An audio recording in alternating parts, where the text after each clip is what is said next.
नमस्कार मंडळी, आज मी अंडा पकोडा बनवणार आहे।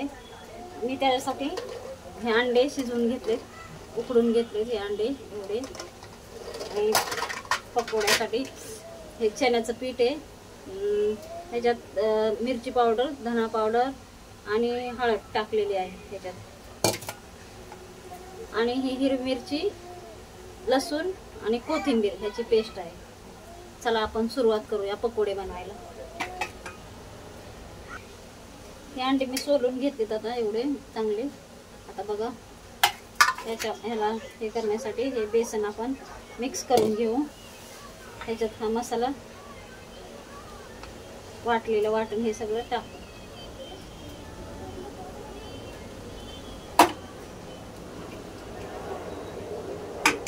हे वाटून टाकू ह्याच्यात। आता हे आपण बेसन हे करून घेऊ, हलवून घेऊ।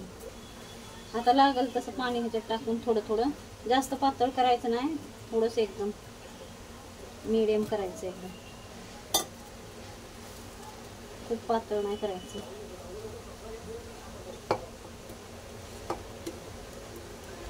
थोडंसं मीठ नंतर घालायचं हे हलवून झालं।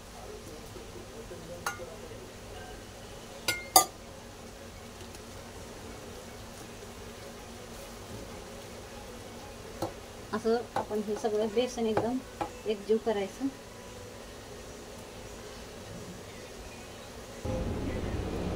हे असं एवढं असं बेसन आपण हे करून घ्यायचं, पाण्यात मिसळून घ्यायचं हे असं। आता चवीपुरतं थोडं मीठ टाकूया ह्याच्यात। आता ह्या अंड्याचे आपण 4 खापा अशा कापून घेऊया, 4 भाग। हे असे 4 भाग कापून घ्यायचे अंड्याचे, सगळ्या अंड्याचे। ह्या अंड्याचे असे कापून घ्यायचे, अंड्याचे 4-4 भाग करून घ्यायचे। आता हे आपण तेल गरम करायला ठेवलंय कढईतलं, अजून तेल गरम नाही झालं। आता आपलं तेल गरम झालंय, आपण हे तळायला चालू करूया पकोडे।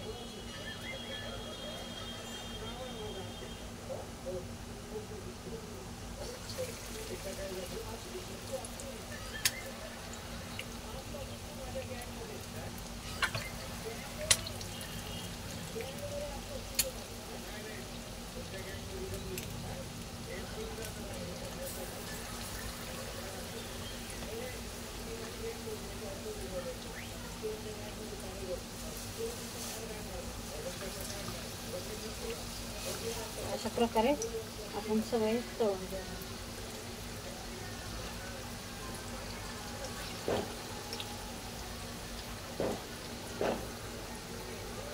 हे आपण असे सोडले, त्याला पलटी करूया।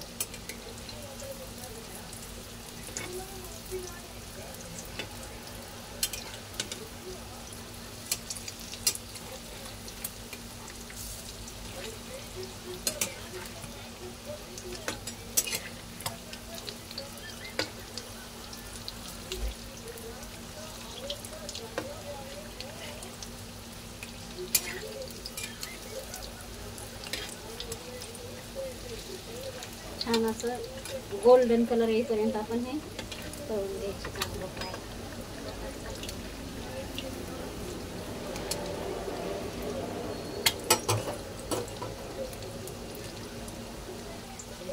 आता आपण काढून घेऊ।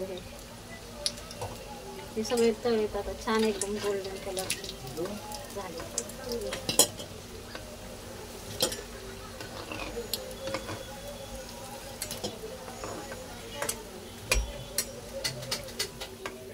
आपण असं सगळे काढू।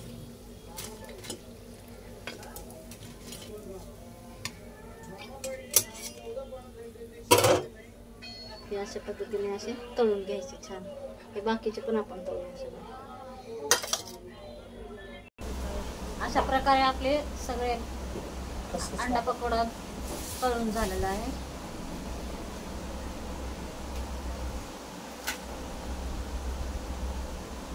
अशा पद्धतीने तुम्ही पण बनवा अंडा पकोडा।